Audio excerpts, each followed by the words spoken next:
Okay.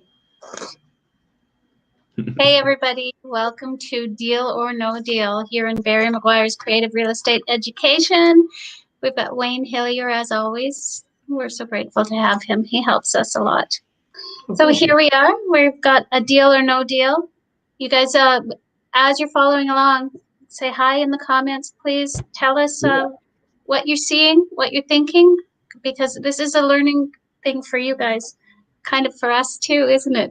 This is a new deal, lots of details. We'll be going back and forth, and the interesting thing when we come across these is we don't necessarily get all the information.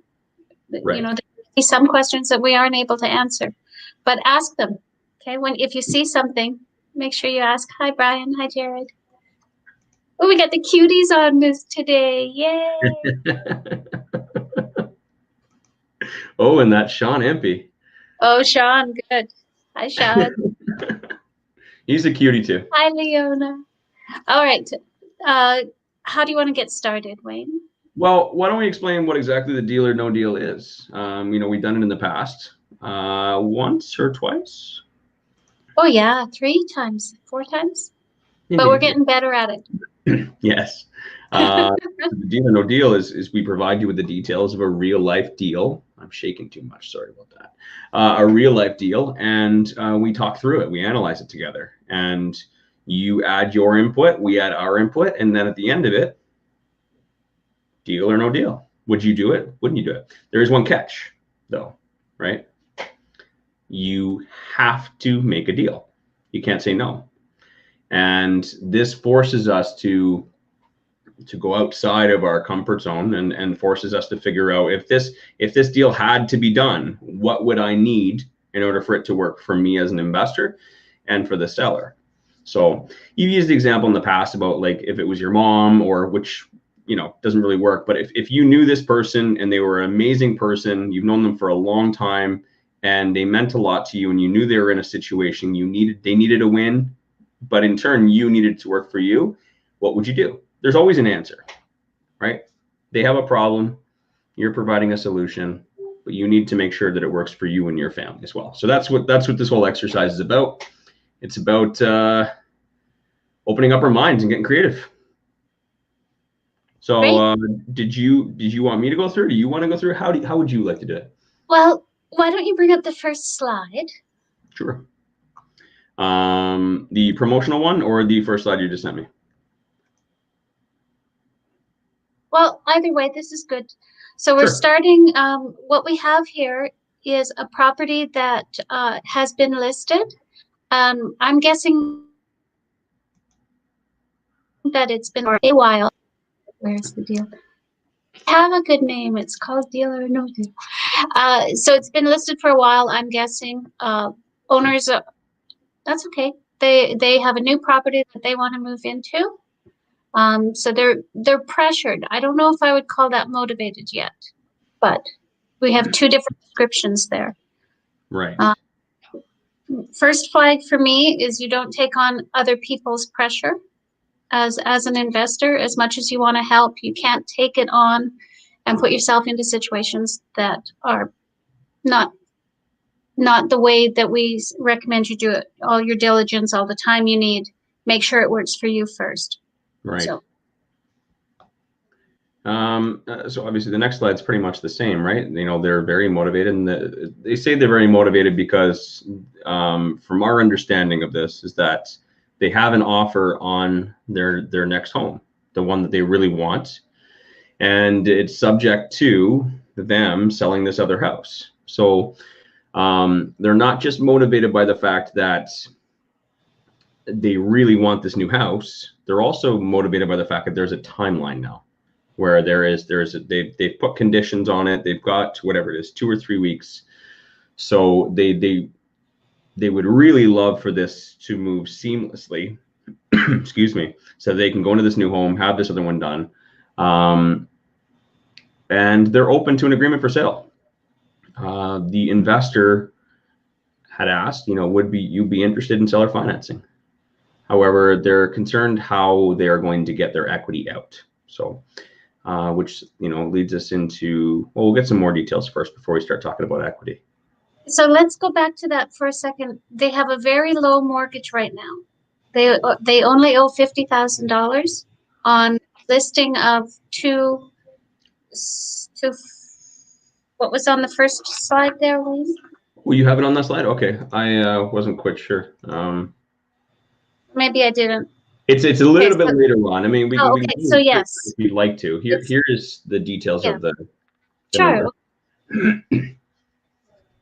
So the seller's initial asking price on MLS, I believe, is $275,000, and they currently have it listed for $249,900. So they've dropped it, and I'm assuming that's because they're getting to the point where they just want to move it.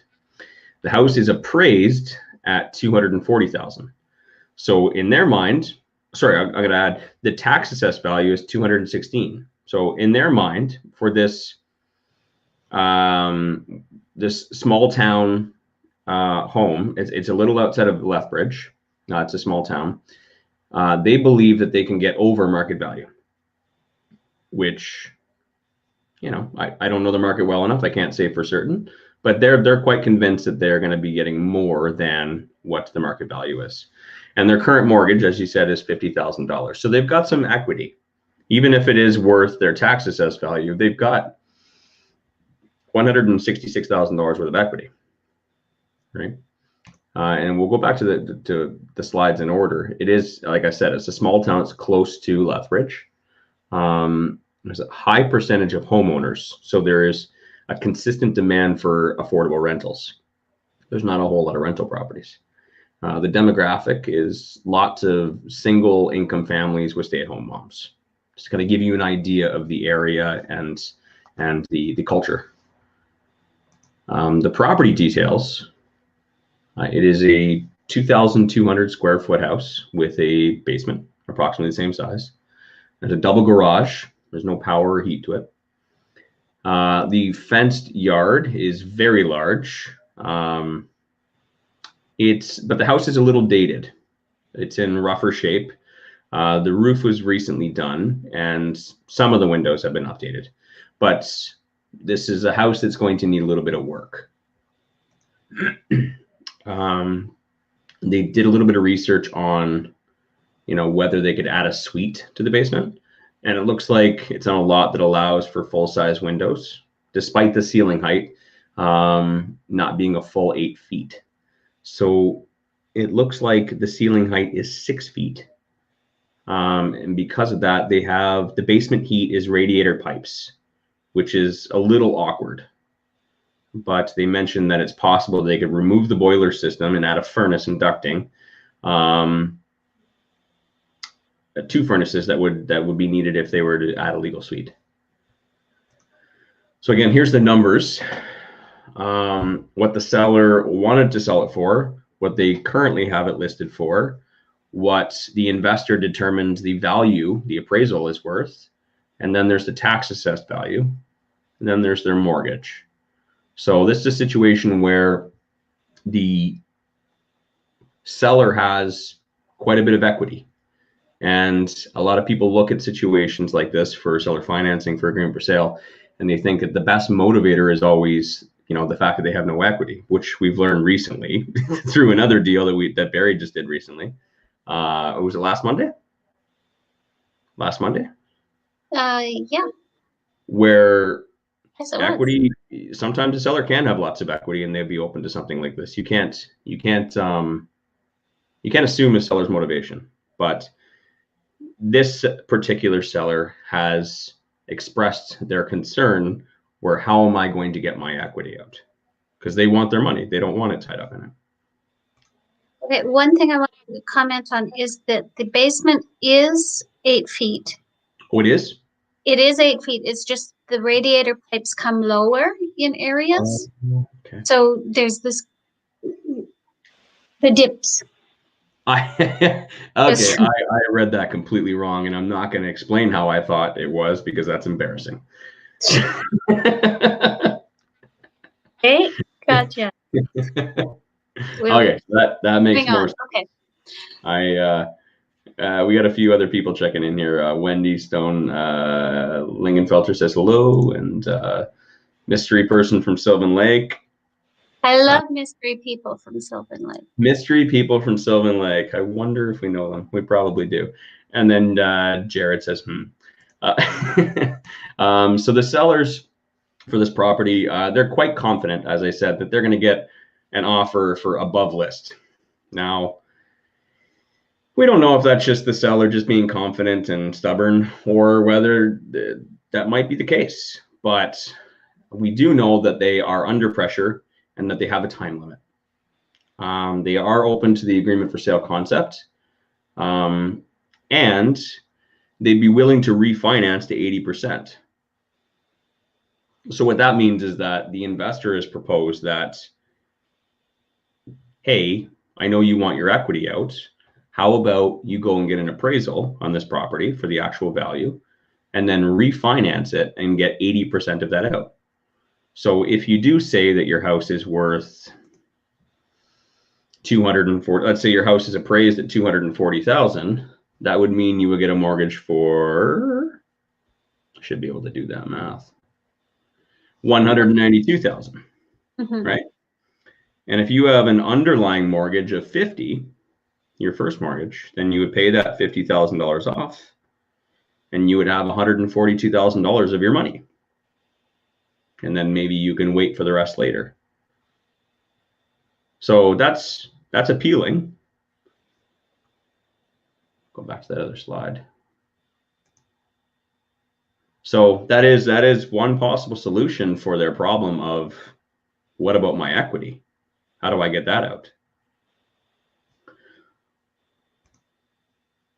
So here is the details for the rent projections.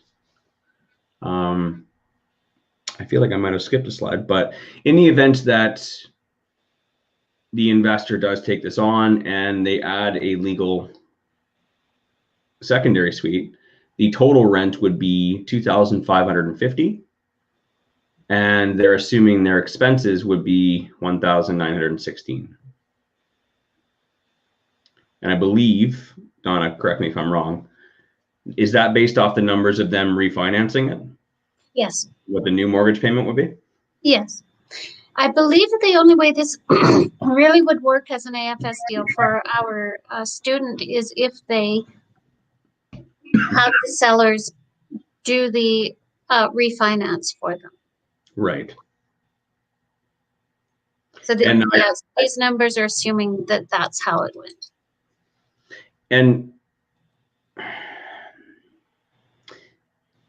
I have thoughts, but I'll save them for later. I'm gonna make a note. Because I don't want to solve it before we're done. And those of you listening or watching, please share your thoughts too. Yes.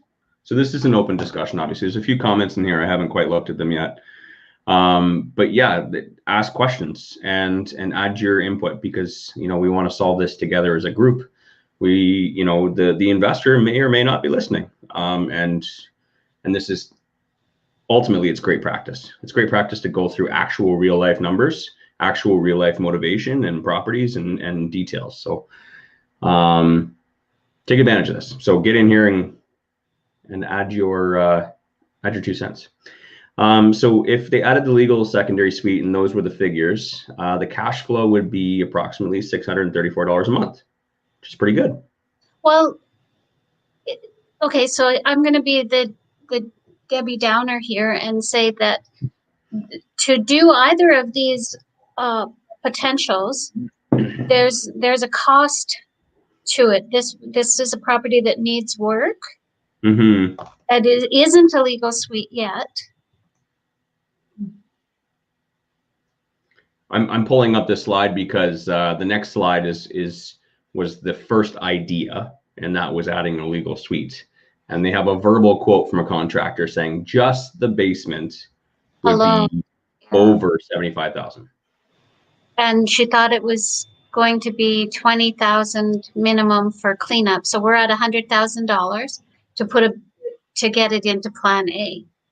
Without renovating upstairs, touching the garage, any of the windows, and then anything else you find once you start doing demo, because in my experience, it's never just the quote from the from the contractor. There's always something. There might be mold cleanup. There might be some framing that needs to be redone. There might be foundation cracks.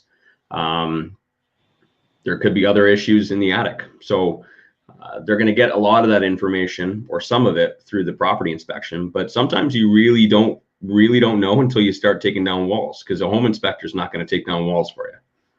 So that quote is that's an initial quote. Mm-hmm. I would assume, based off my experience, that a full renovation through the full house would be somewhere in the range of 120 to 140,000, depending on finishes. You can assume somewhere around 40 to 50,000 for upstairs, depending on finishes and depending on issues. Are you doing windows? It's a big house, yeah. So there's that, right? Plus holding costs, right? Mm-hmm. Carrying costs. Darn it. They sneak in there too, which we're just pointing out the facts so that everyone can make an educated decision based off the facts and the math. What would if this house is still worth doing, if this house is worth significantly more afterwards, and you increase the value, then absolutely. But I think what you were getting at was the fact that if you're pursuing this as a zero money down agreement for sale, keep in mind that you're going to have a significant amount of money in renovations that might be tied up in this property, because you can't refinance it if they're holding the financing, right? So that means that your investment will actually be over $100,000. Is this deal still worth it? Is an agreement for sale still the best approach? But that's what we'll get at in the next little while. Going back to the rent projections, they project that if the house is just cleaned up but rented as one suite, as one unit, the market rent is about $1,650, and the expenses would be $1,283. So still, cash flow is pretty good for a single unit property. Except that you have to put $20,000 in to clean it up to get to that. Yes, which would be this slide, I believe. But we'll get to that in a little bit. But yes, again, you're right. There's going to be it's not in great shape. It's dated. There's some smells. So yeah, if you got $10,000 to $20,000 to do some flooring and some paint and some baseboards, and it always seems like a little renovation, but then once you do the flooring, you're like, I gotta do the paint. Once you do the flooring and the paint, you're like, I gotta do the baseboards. And then, well, I'd better replace that tub. And it's just one more thing. It's like, if I'm doing this, I gotta do this. So they kind of sneak up on you. Okay, so basement suite is the flavor of the month. Legalizing those can be such an easy way to do things, but we don't know if it would meet code. Because I guess that would be a pretty quick answer to find out, though, if with the piping, if you could still have it meet code. Yeah, I mean, that would be part of your due diligence, right? Mm-hmm. You would want your contractor to go in there and to verify that for you. I'm reviewing a few questions. If you're borrowing, I don't know the answer to this. I don't know if the student has the cash to do this, or if they would be borrowing the renovation funds. It's cost of borrowing as well. And that's unsecured, right? That's unsecured funds. So if you are to be borrowing these funds, you're going to be probably using a credit card or a line of credit, or borrowing funds from someone that you know that trusts you, because you won't be able to register this on title because you're not on title yet, right? They wouldn't be able to secure it to anything. So it'd be unsecured. I'm just reading a few of the comments here just to make sure. Well, Jared says bad smell is the smell of money. Absolutely. There's a bunch of good questions here, but I'm gonna save them towards the end. As we get through these slides, it might explain a lot of it, and then we can kind of have a discussion. So plan A, as you said, the flavor of the month is adding secondary suites. We don't know much about that market, that town. We don't know what the bylaws are, so I'm not 100% certain on it. I'm assuming that they did a bit of the diligence, but realized the parking, etc. So I think they've done a bit of research on that. So I think that they've done enough diligence to understand that this might be a potential, especially if they've got a quote for the furnaces, etc. Yeah. So it looks like the quote includes just the basement, ducting and 2 new furnaces, and everything else required. Plan B would be, as we said, to just work with what they got. So take advantage of a seller carrying financing for you and little to no money down, depending on how they negotiate it. And they could just clean up the house and rent it as is, but it would require a little bit of an upfront investment because they say at a minimum it would require thorough cleaning, paint, and possibly some flooring. One thing this investor noted was that if the seller cannot find a buyer and cannot come to an agreement with this investor, that is essentially the homeowner's plan, is that they can't sell, they're going to become the classic accidental landlord. The house, they can't rent it as is because it would attract a very poor quality tenant. Change that there so you guys can see. They could also do this and sell. The house is very large and once cleaned up would look much better to potential owners. So there is the possibility of just getting a very low offer or low purchase price and then doing a little bit of renovations and trying to flip it themselves. So what I'm seeing from this is that it's probably sounds more like older people, not maybe hoarders or just a lot of, what did I miss? Jeez. Yeah. Hoarders, or it's cluttered, right? If it's if a cleanup would do a lot of it, then so maybe plan B is sounds better to me so far. Yeah, it we were discussing this before, Donna and I. We were trying to determine, based on the fact that they have $50,000 in left on their mortgage, does that mean that they've owned it? Does that mean they bought it 15 years ago and they for $150,000 and they've been paying low monthly payments, or does that mean that they bought it a couple of years ago and they've been aggressively paying it down? This information is kind of valuable because it determines the motivation of the seller. Have they been aggressively putting all their life savings into this for the last 5 years, or did they buy it for $100,000, 20 years ago, super low payments, and now they're just trying to get their profits from the appreciation, right? So it's, excuse me. Yeah, we're just trying to figure out, what the motivations are from the seller. There was one question here just a little while ago. Would it be better to get 3 quotes from contractors? Yes, absolutely. It would be, anytime you're ever getting quotes for renovations from contractors, you should always get 3 so that you can compare them, and lots of referrals, right, and references. This is a very, very large renovation.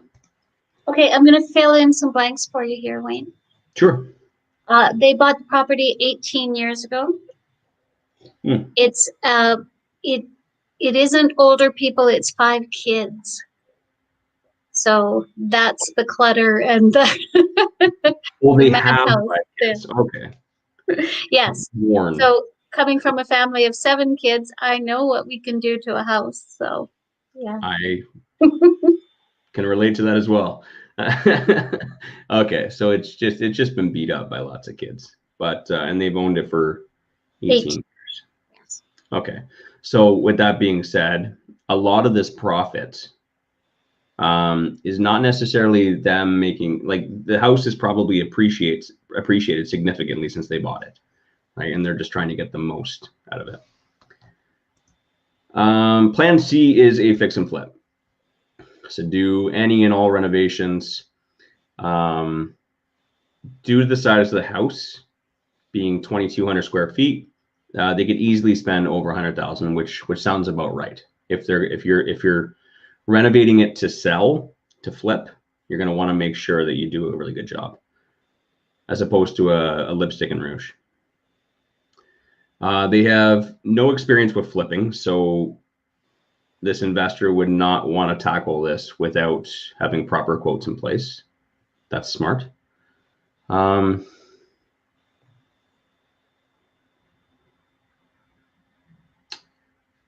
They say rent wouldn't cover the cost if this was the case. I'm not sure what they mean by that. Renovating it fully and then renting it out. Yeah. Okay. One other note they had was that the values of brand new houses of this size in the area are selling for 400,000. So for them to get this for 240,000, whatever they're trying to get it for, if they were to put $100,000 into it, there's enough of a spread there that they can actually sell it and compete with brand new houses in the area. But would they? If you're buying it for 240 and you're putting 100 plus, so let's add 20% on. So then you're putting 120 in to give yourself a bit of cushion there. So you're at 360 already. Yeah. And brand new is 400. Yeah. This is at least an 18-year-old house. So let's say a 20-year-old house. Would it ever compare that competitively? I agree with you. I don't think it will. It would come down to what the end buyer, your homeowner, is looking for. Something with a little more character or something a little more cookie cutter. But yeah, I do believe that argument or that statement is a little off.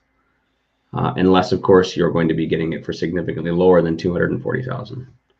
The tax assessed amount is 216.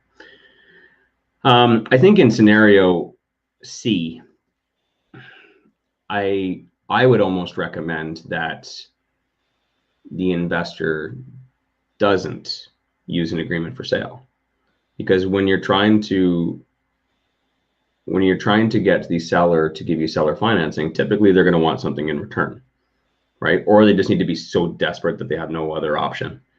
But in this scenario, that the seller doesn't seem overly motivated.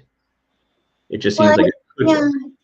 I wonder where they're getting their advice that they could get above appraised value when the listing keeps going down. The listing price keeps going down. So I think that we have some confused sellers, perhaps.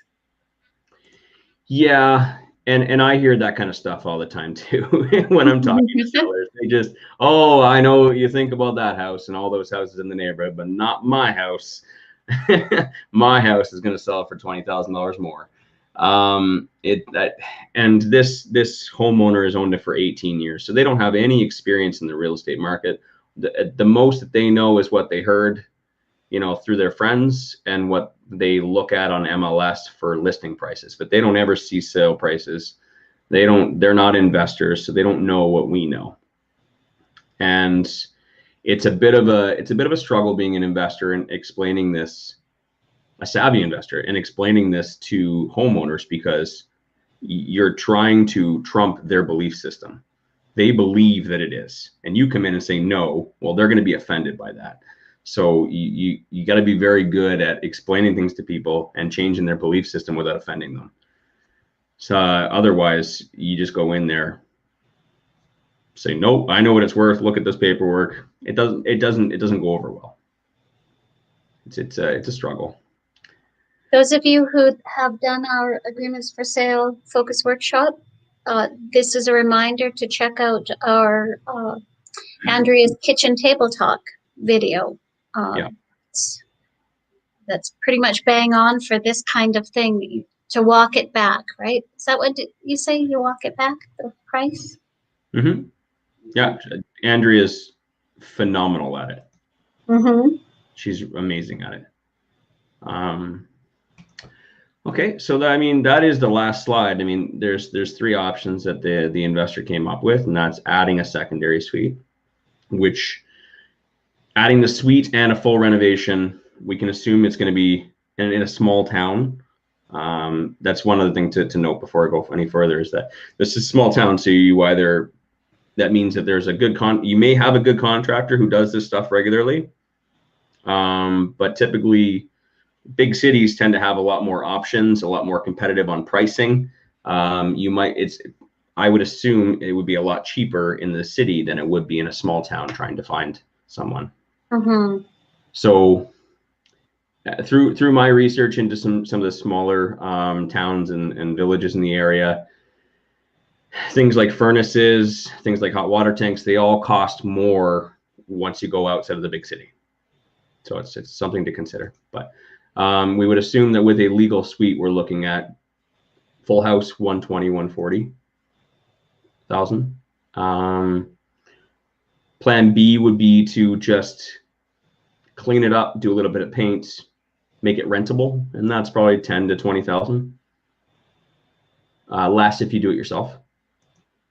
And then lastly would just be a straight fix and flip, and that would just be doing 100% of the renovations, increasing the value, and selling it. Okay, I have an idea for you. Tell me when you're putting me back on the camera. I looked. I didn't see you. I asked you last time. Sorry. Yeah. I wouldn't do it. Your finger up your nose. Okay, so I have a thought. Okay. Well, actually, I'm going to throw a huge wrench into this AFS idea. How is the bank going to feel if you go, oh, hey, could you please refinance me to the max I can get, 80%? And then shortly thereafter, oh, because I'm going to rent it. Oh, and could you please send me a mortgage information statement? Because I don't know, it might be a flag for the lender. Yeah, I mean, quickly. There is that possibility. Yeah,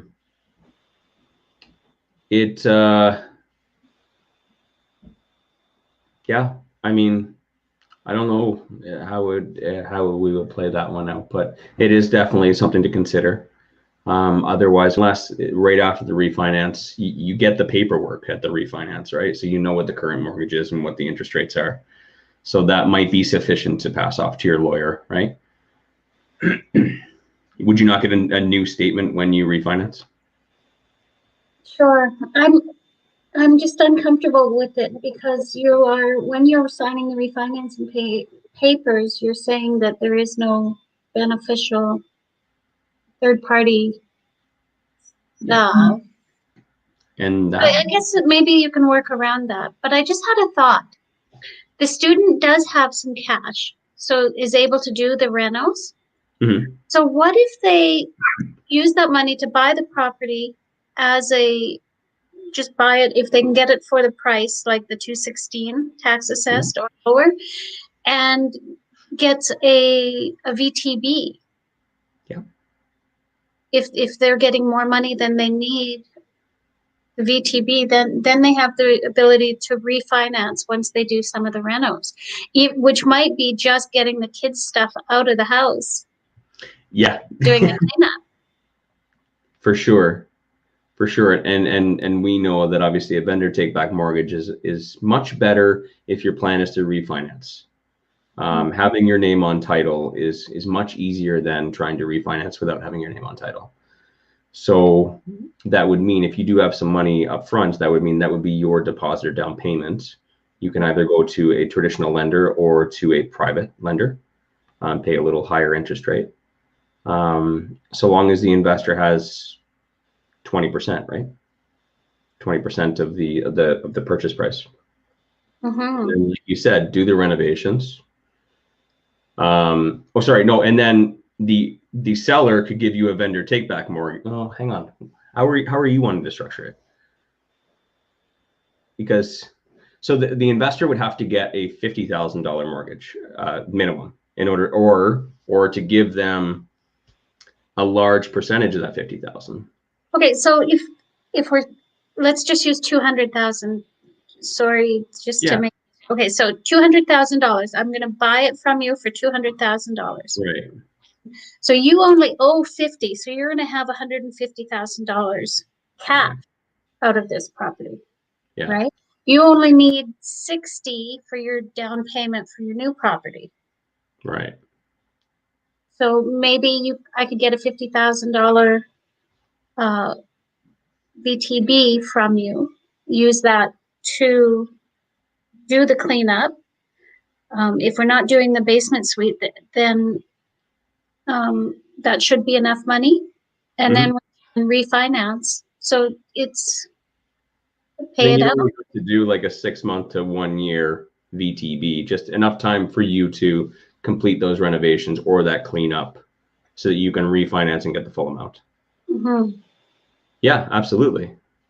I mean, so now the seller is actually making a bit of money on their money too. One other thing to consider is this investor, or you as the investor, are you relying on someone carrying the financing for you? Are you able to qualify for a mortgage? So that's it.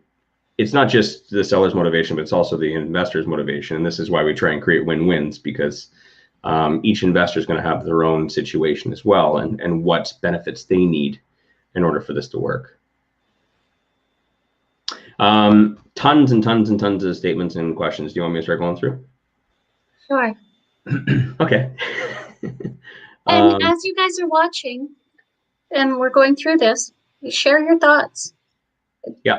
There's little nuggets that we get from you guys too, please.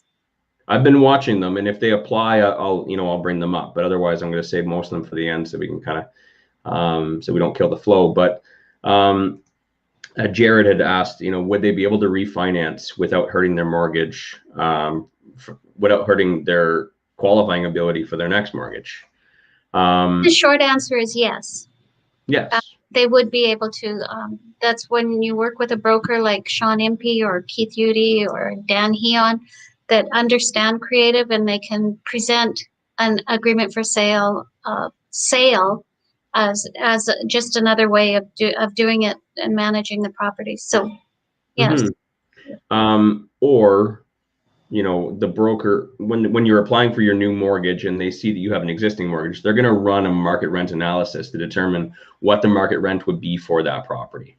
And based on that number, will that market rent, cover the expenses of your new mortgage? And if it does, then they'll be okay with it. So long as everything cash flows. So that's going to be, but a broker will help you out with that and help you determine that. Ilana asked, can you do an AFS and combine it with a BRRRR? Short answer, yes. Love these short answers. There's now I have the question about the refinance. Doing a BRRRR. It's much easier. I say far easier to do it if your name is on title. However, that does not mean that people have not refinanced with their name not on title and having an agreement for sale. But that's what Donna was mentioning earlier, having a mortgage broker who fully understands what an agreement for sale is and what's going on.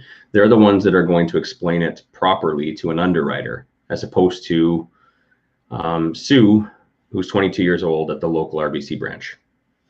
She's not going to be able to help you. So having a knowledgeable, savvy mortgage broker is key for something like that. It's not guaranteed though.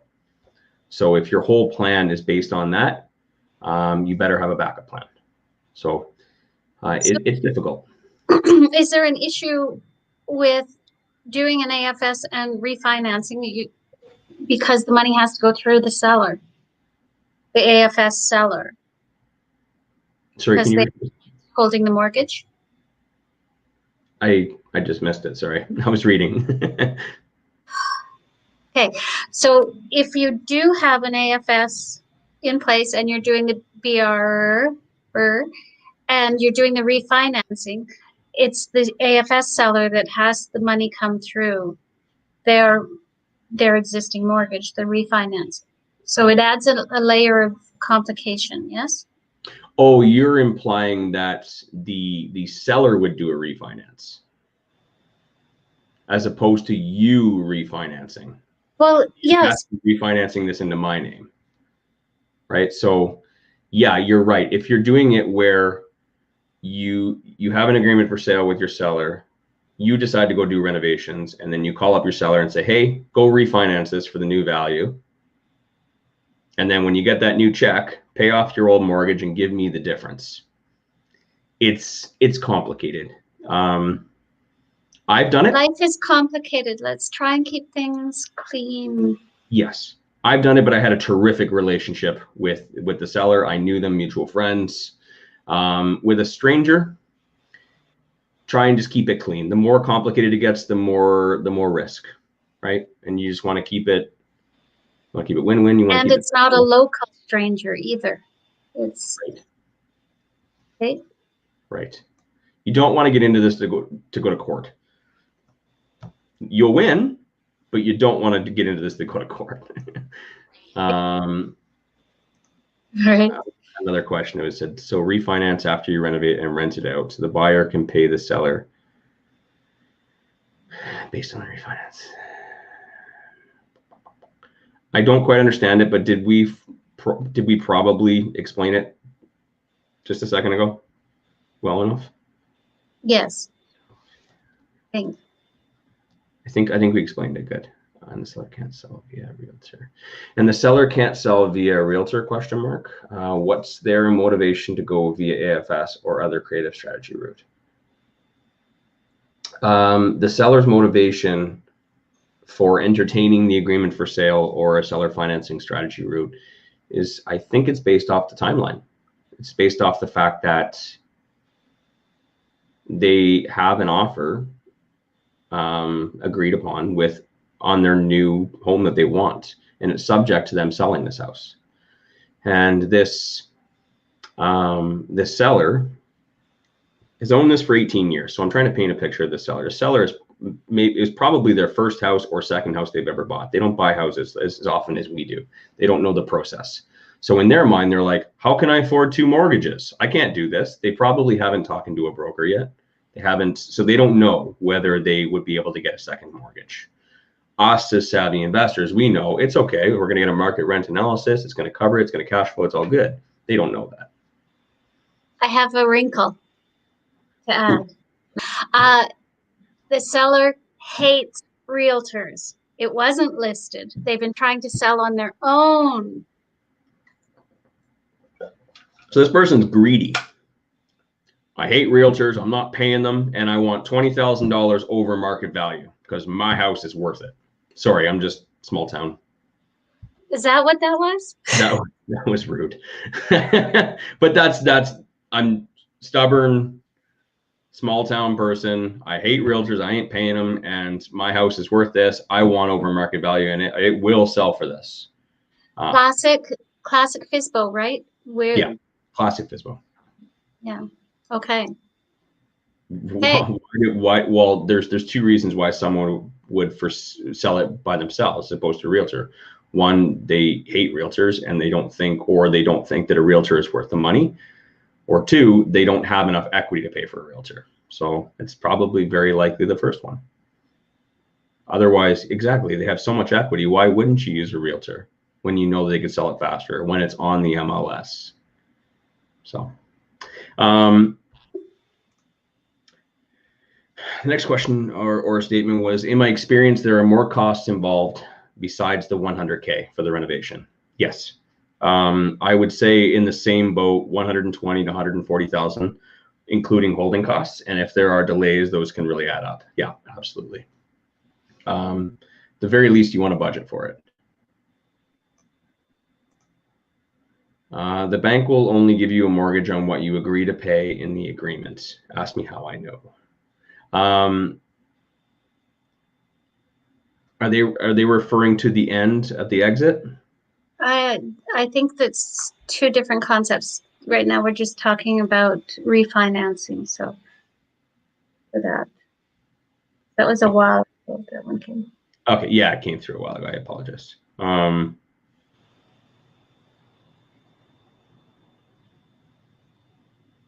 Wayne, would there be a joint venture that you would look at in this situation? So long as it didn't fall in the gray area, yes.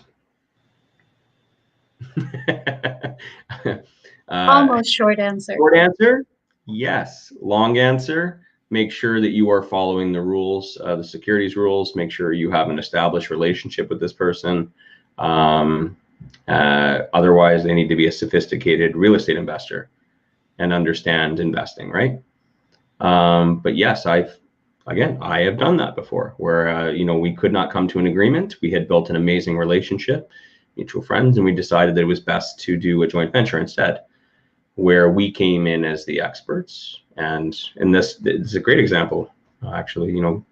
You come in as an expert, you provide the funds for the renovation, or you work out something with the seller where they provide the funds.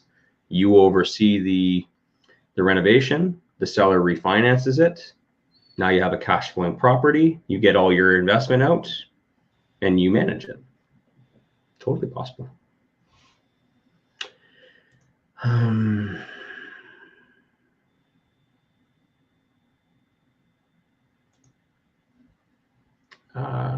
We answered that question. Yeah. Sorry, I'm just ripping through the questions.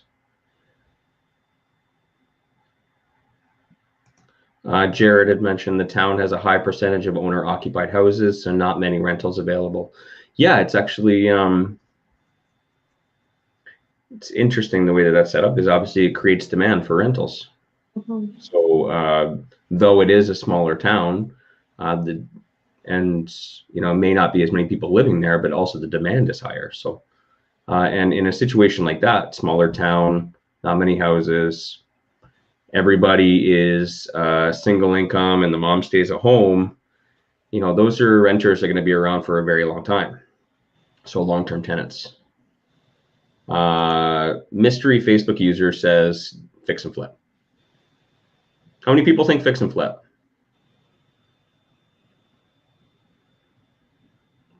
If you think fix and flip, say fix and flip. I'm curious. Another mystery Facebook user said, I would have a thorough inspection done on this. Absolutely. You always, even if it's an agreement for sale, even if it's a brand new property, always get a home inspection done.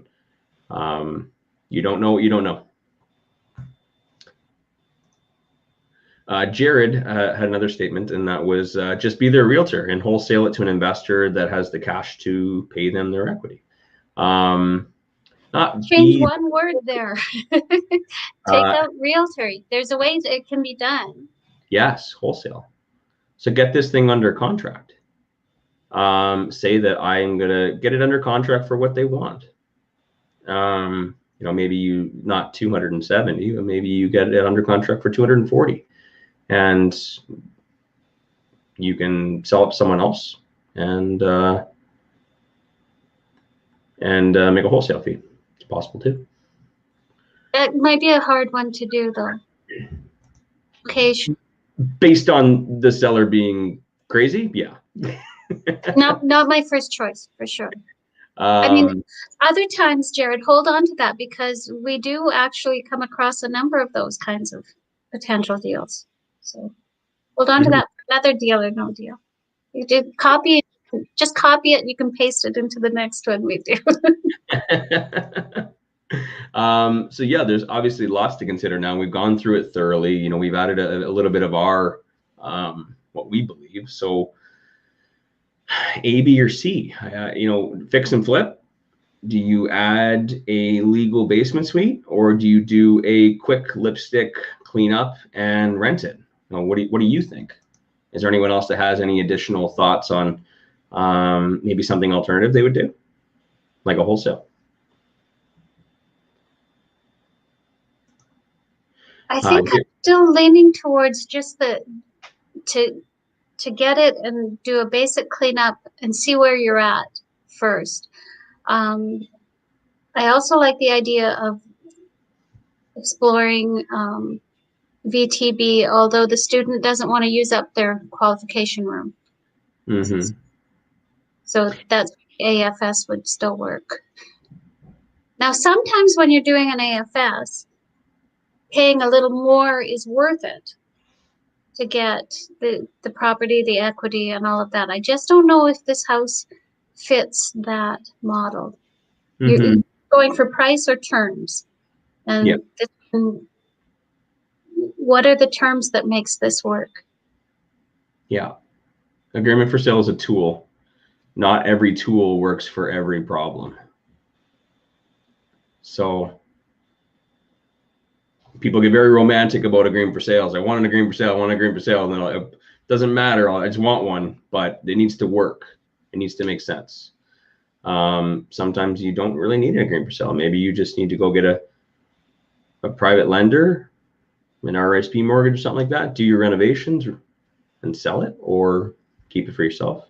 But if financing is very important to you because you don't want to use a mortgage, one of your mortgages, or you can't get a mortgage, then yes, there is, for you, there's a huge value in someone carrying the financing. And that's what Donna was saying, was that if that's valuable to you because of your circumstances, then yeah, I mean, paying slightly over might actually be worth it.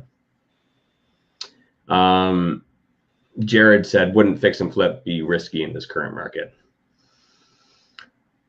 I am not going to speak about the market. I know a lot, but I don't claim to be an expert. I don't claim to know what's going to happen. I don't know this market either. It's a small town market. You're right. It is a little riskier, but do your due diligence. Do your own market analysis. Do your research. And if you determine that it's good, then do it. But I won't tell you whether it's good or it's not good. I won't speak for the market. Mystery user, sorry. I have a question. Yeah. How would you settle up the difference between the $192,000 refinance and the selling price? Assuming they agree at the $216,000. So there's $24,000 difference. So assuming that our student agrees to buy for $216, yeah, but they don't want to put the money in yet, or they don't want to pay the unpaid seller's equity. That'll come down to negotiations with the seller, right? The seller's getting everything except for 24. I think that they would be okay with that. I think that had you said that you're not getting any equity, that it would be very difficult to pitch that to them. But the fact that they're getting 160, 80-90% of their of their equity, and you just have to wait for another 24,000 until our term is done, I think it's reasonable to ask that. What happens with that? It's considered unpaid seller's equity. So you can have it where it's just, you say in your agreement that it shall be paid at the end of the term, or you can structure in a way where you can pay them interest on it. Maybe they're not okay with it, but you say, okay, how about I pay you 3% interest on that money and interest only payments every month or something. You can structure however you want. I don't want to overcomplicate it, but you can be very flexible in your terms to make it work for that person.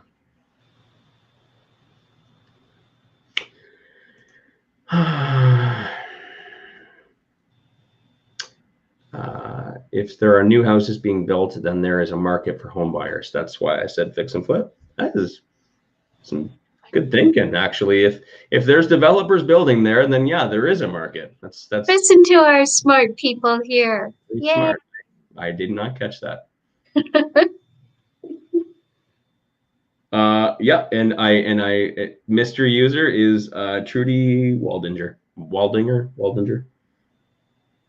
They weren't mystery before. Okay. So where are we at?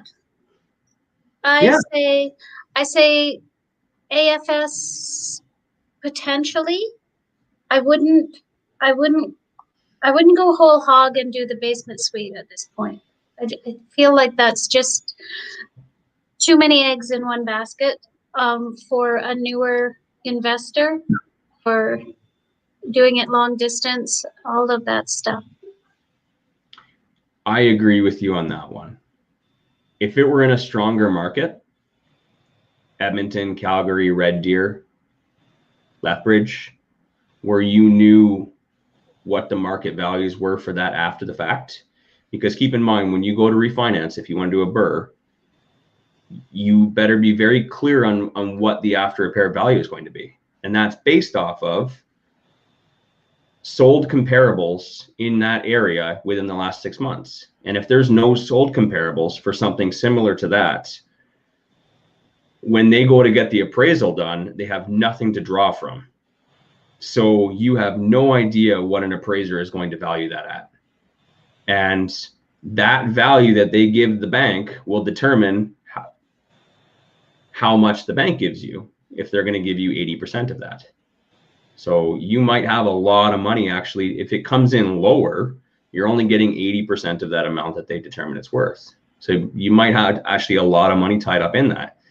And if you borrowed that money at a high interest rate, lots to consider. And there's a lot of variables in that one that I agree with you. I think just a quick cleanup upstairs and just rent it. There's no shortage of single income families, right? That's an affordable price range. Yeah, I think go after the target demographic, the tenant profile for that area, which is a single family. Maybe you can tidy it up down there and throw some laminate down and some little bit of paint so that they have a rec room for the kids. Really good point. Wouldn't be. Sorry? Really good point. Yeah, I like that. Build it for your target tenant. All right. Where are we at? Are we thinking deal or no deal, people? Regardless of all that, is it a deal or is it not a deal? Is there a strong enough upside for the investor, the seller, or the student? There is potentially $100,000 equity with the cleanup done.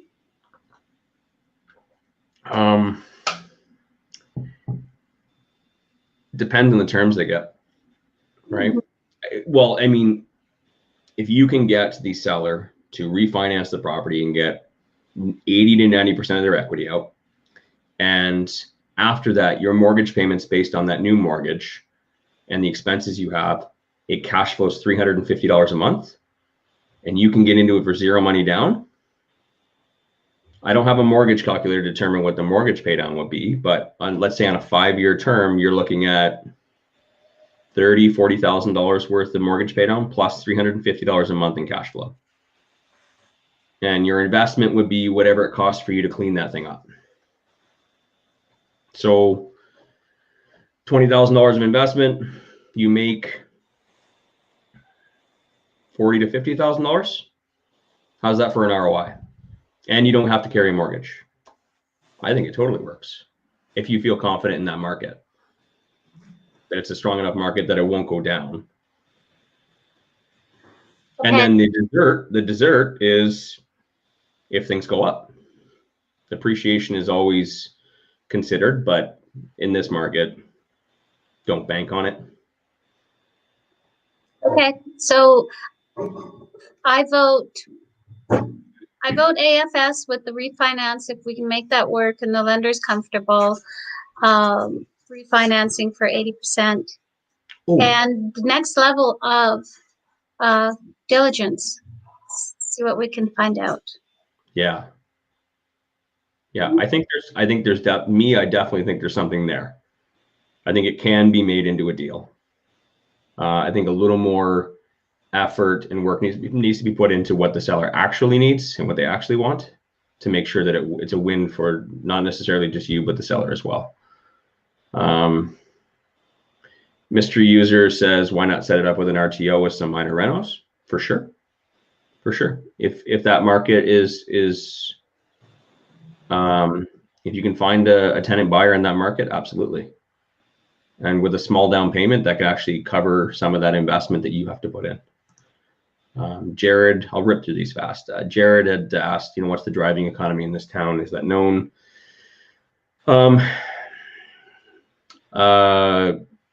I would assume oil or oil support, or it could be agriculture. I think that, Jared, you might be right, but I just wonder about the cost and effort to put in a secondary suite in an out-of-town property with $75,000.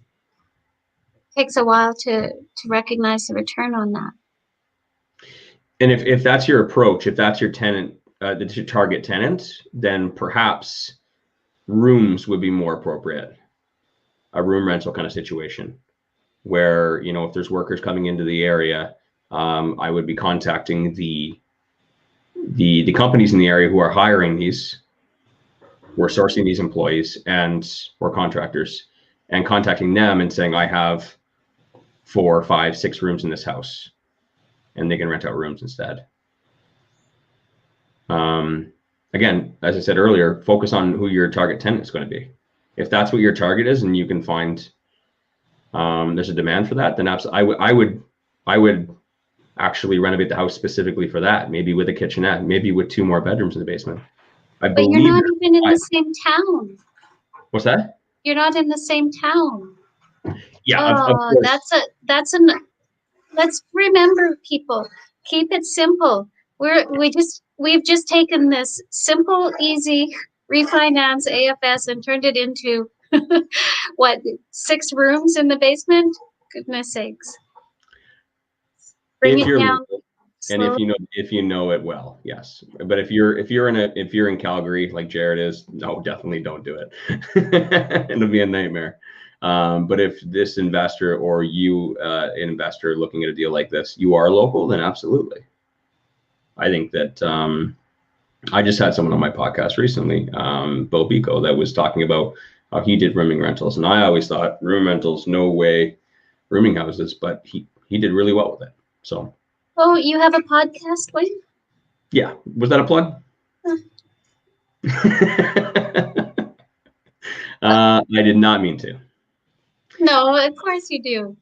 Wayne's a real person here. He's allowed to have things outside of creative. Mr. User says it's a good deal because there's a reason why developers are building that area. Absolutely. Jared says deal. Ilana says I like the RTO deal.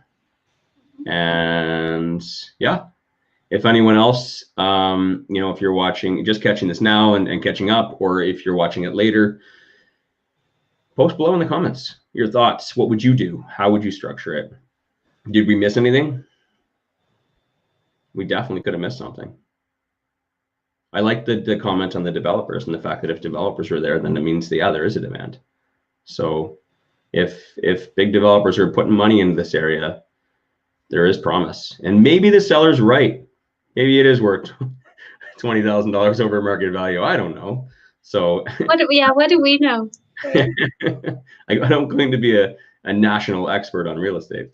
Leonis's deal. Yeah. So yeah, and then as well, let us know, deal or no deal.